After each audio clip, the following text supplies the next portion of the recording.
ब्रिजरानी एक विकट बाबा ब्रिजरानी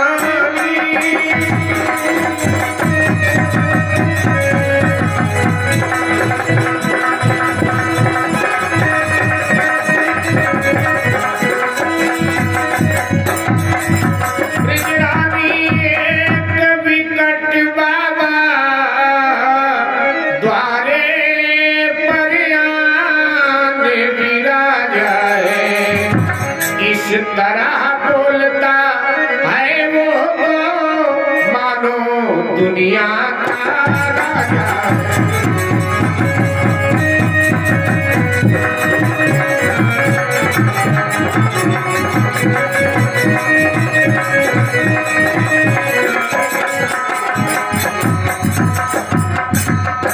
भगवान महादेव की बात सुनकर दासी उल्टे पांव चिढ़कर वह यशोदा के पास पहुंची और कहा, ब्रजरानी जी, एक विकट बाबा द्वार पर आकर खड़ा है। गले में नागों की माला है, मुंडमाला है, मांग रहा है भिक्षा और बातें ऐसा करता है मानो विश्व का वही राजा हो। ये तो सचमुच में विश्वनाथ है। विश्व के राजा क्या, ये तो अखिल ब्रह्मांड के राजा। लेकिन दासी को क्या मालूम, कहते ऐसे लगता है मानो विश्व का राजा हो। यशोदा जी ने कहा, चुप, तू मूर्ख है, तू अतिथि धर्म के बात को जानती ही नहीं। मैं जा रही हूं बाबा को भिक्षा देने, और कांचन के थाल में मोती माणिक हीरे जवाहरात यशोदा जी ने सजाए और भिक्षा पात्र लेकर के वो आगे बढ़ी, थाल लेकर के आगे बढ़ी। द्वार पर जहां भगवान महादेव खड़े थे आकर प्रणाम किया और कहा, बाबा नेक झोली करो, मैं भिक्षा डाल दो। शिव जी ने कहा, अरे यशोदा माई, ये क्या कूड़ा कचरा ले आई? बाबा कूड़ा कचरा नहीं है, ये मोती माणिक के हीरे जवाहरात हैं। शिव जी ने कहा, लेकिन मेरे लिए तो ये कूड़ा कचरा है सर, मुझे ये चाहिए नहीं। तो बाबा क्या चाहिए? देखो यशोदा, आपके यहाँ लाला हुआ है, आपका लाला बड़ा होनहार है, बस हम उसी से मिलने आ गए। ले आओ ले आओ, आशीर्वाद बाबा का दिला दो, बालक को दर्शन करा दो बाबा का। अब ये कैसे कहें कि मैं ही दर्शन करने आया हूं, क्योंकि ये अगर कहते हैं तो भगवान का भेद खुलेगा, इसलिए कहते हैं मेरा दर्शन करा ले जाओ। यशोदा जी ने कहा, देखो बाबा बुरा मत मनाना, हमारा लाला रोता बहुत है, जरा जरा सी कोई दृश्य देखे तो डर जाता है, और आपको देख करके तो पक्का डरेगा, रोएगा, क्योंकि आपके गले में ये मुंडमाल, ये नागों की माला, ये विशाल जटाएं देख करके रोएगा, चुप नहीं होगा। इसलिए बाबा क्षमा करें, फिर कभी आना, जब बड़ा हो जाएगा मेरा लाला, फिर आपको मिलवाए दूंगी। शिव जी ने कहा कि फिर मैं ये भिक्षा नहीं लेता, और ये कह करके शिव जी तुनक कर जाने लगे। शिव जी ने सोचा कि थोड़ा नखरे दिखाऊंगा तो मैया भगवान को ले आएगी बात। शिव जी जाने लगे तो यशोदा जी ने कहा, बाबा जैसी आपकी इच्छा, और यशोदा जी ने द्वार बंद कर लिया, भीतर चली गई। उधर शिव जी यमुना के तट पर जाकर रोने लगे भगवान के प्रेम में, और भगवान से शिकायत करने लगे कि प्रभु, मैं कितनी दूर से पैदल चलकर आपका दर्शन करने आया था, और आपकी मैया आपका दर्शन नहीं करा रही। या तो दर्शन दो अपने बाल स्वरूप का, अन्यथा हम यमुना में जल समाधि ले लें। और ये प्रेम शास्त्र का नियम है, जब प्रेमी प्रियतम के लिए रोता है तो प्रियतम के आंखों में भी प्रेमी के लिए आंसू आ जाते हैं। भक्त जब भगवान के लिए रोता है तो भगवान के आंसू आंखों में भी भक्त के लिए आंसू आ जाते। वहां शिव जी रो रहे हैं और यहाँ मैया की गोद में हाथ पांव हिला हिला करके भगवान रो रहे हैं। यशोदा जी चुप करा रही हैं, नंदराय जी चुप करा रहे हैं, सेवक सेविकाएं चुप करा रही हैं, लेकिन भगवान चुप होने का नाम ही नहीं लेते। अचानक यशोदा जी को लगा हो ना हो, अभी थोड़ी देर पहले वो बाबा आया था, देखने में लग रहा था कोई तांत्रिक, लगता है नाराज होकर के उसने मेरे घर पर मेरे बालक पर कोई जादू टोना कर दिया, लग तो ऐसे ही रहा था। और उसी सेविका को भेजा जो पहले द्वार पर आई थी जब शिव जी ने अलख जगाया। घबरा कर कहा यशोदा ने,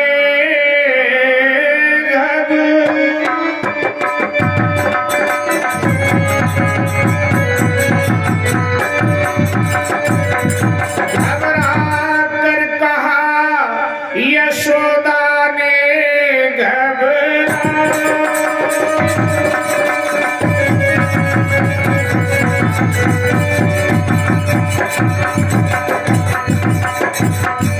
घबरा कर कहा यशोदा ने, वो कहाँ गया जोगी बाबा, कर गया है मेरे लाला पर कुछ टोना सा जोगी बाबा।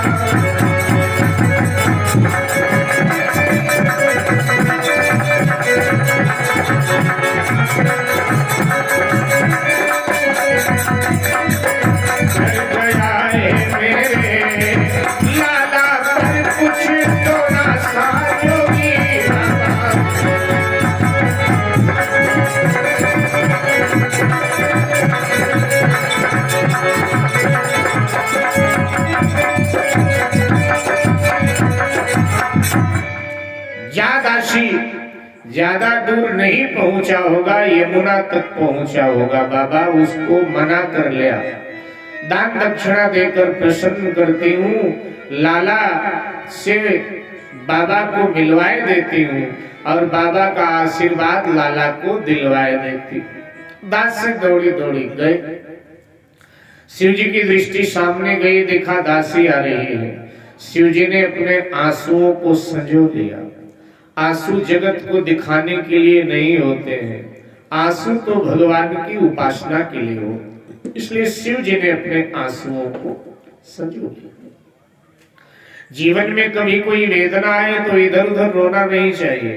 रोने को ज्यादा मन करे तो किसी समर्थ संत के चरण में या फिर भगवान के द्वार पर भगवान के मंदिर में बैठकर भगवान के आगे ही रोना चाहिए। दुनिया के आगे आप रोएंगे, वो बाद में आपका मजाक बनाएंगे। आंसुओं की कीमत भगवान ही समझता है।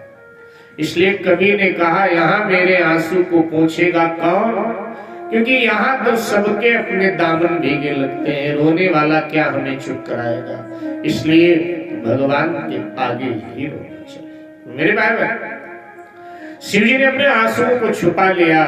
इतने में दासी सामने आ गई। बाबा अभी आप नंदरानी के द्वार पर गए थे, हाँ तो चलो बुलाया है। क्यों बुलाया? बाबा वाके बालक को काहू की पत्थर तोड़ नजर लग गई है। अच्छा ये तो बताओ आपको नजर उतारना आता है?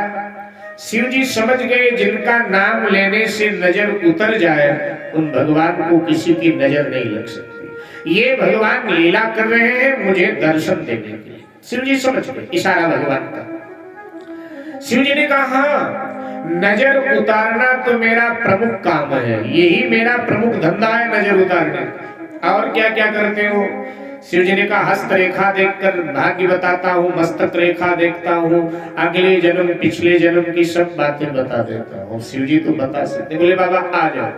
आई दासी साथ में भोलेनाथ को लेकर द्वार पर खड़ा करके, बाबा ठहरो मैं जाकर भीतर बताती हूँ नंदरानी को। भीतर जाकर यशोदा जी को बताया और यशोदा जी भगवान को लेकर के गोद में बाहर। बाबा इसको किसी की नजर लग गई है, मुझे लगता है, जरा आप भी तो बताओ। शिव जी ने दृष्टि डाला और कहा नजर पत्थर तोड़ लगी है, तो बाबा है कि नजर उतार दो। शिव जी ने कहा नजर हम दो तरह से उतारते हैं, एक तो बालक आपकी गोद में हो, मैं झाड़ फूंक कर दूं नजर उतर जाएगी, लेकिन 2 दिन में 4 दिन में किसी की फिर लग जाए हमारी जिम्मेदारी नहीं। लेकिन दूसरा तरीका यह है कि आप थोड़ी देर के लिए अपने बालक को मेरी गोद में दे दो। ये जो मेरी विशाल जटाएं शीश पर बंधी हैं, इनको खोल कर एक बार आपके बालक के शरीर पर मैंने घुमा दिया तो जन्म जन्मांतर की नजर इसकी उतर जाएगी, कभी भी इसको किसी की नजर नहीं लगेगी, बल्कि इसकी नजर ही सबको लगाकर। शिव जी ने सोचा अगर ऐसे झाड़ फूंक करूंगा तो भगवान के दर्शन का लाभ मिलेगा, चरण नहीं छू पाऊंगा भगवान का। अगर हाथ बढ़ा के चरण छूता हूं तो मां चौंक जाएगी कि इतनी उम्र का महात्मा और हमारे बच्चे के पांव क्यों छू रहा है, भगवान का भेद खुलेगा। लेकिन अगर मां मेरी बातों में आकर भगवान को मेरी गोद में दे देती है तो भगवान के शरीर पर जटा घुमाने के बहाने भगवान के चरण छू लूंगा, ये बात भगवान समझेगा, मैं समझूंगा और किसी को पता नहीं चलता। अब यशोदा माँ है और हर माँ चाहती है मेरे बालक को कभी किसी की नजर लगे ना।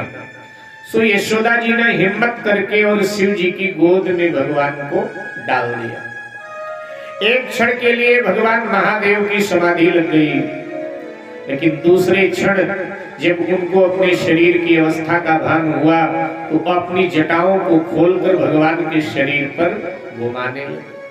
इस बहाने भगवान का चरण स्पर्श कर लिया, दृश्य बदल गया। भगवान हंसने लगे, शिव जी रोने लगे। भगवान को यशोदा की गोद में शिव जी ने डाल दिया। यशोदा जी ने कहा बाबा रोते क्यों, ये नंद भवन है, आपके आशीर्वाद से कोई कमी नहीं हमारे जीवन में। और सुनो, मुंह मांगी दक्षिणा मिलेगी। क्यों रो रहे? गृहस्थ के द्वार पर कोई साधु या ब्राह्मण रोकर जाता है, उदास होकर जाता है, तो गृहस्थ के 3 पीढ़ी के पितर रुष्ट हो जाते हैं। इसलिए साधु और ब्राह्मण को अपने द्वार से हंसा के भेजना चाहिए, कभी उदास नहीं भेजना चाहिए, ये शास्त्र कहता है। तो बाबा आप रो क्यों रहे?